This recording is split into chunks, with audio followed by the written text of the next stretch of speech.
Doctor صاحب یہ مطلب سبحان اللہ، آپ کا دیکھنا ایک جو فلسفہ جس انداز سے آپ نے پڑھ کے اس کو اپنے اندر پورا ہضم کیا ہوا نا، وہ گفتگو سے مطلب یہ چیزیں یا تو میرا اپنا ناقص مطالعہ کہیں یا ناقص رسائی ہے اہل علم تک،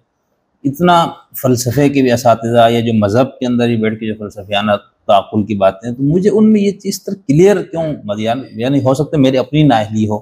یا آپ کا بھی تھوڑا تجربہ اس طرح ہے کہ لوگ اس میں کنفیوژن میں ہے یا نہیں ہے، علمی طبقہ میں عام جیسے میرے جیسے لوگ نہیں، یہ میرا بالکل صحیح فرمایا آپ نے. میں کیونکہ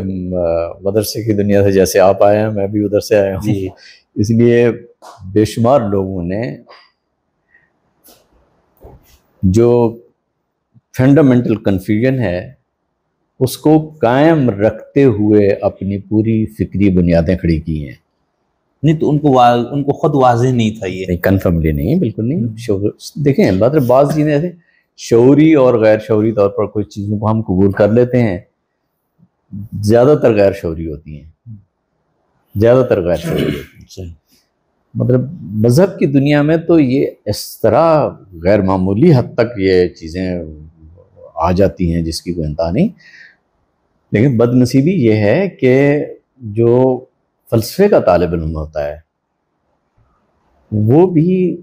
فلسفیانہ شعور سے محرومی کے نتیجے میں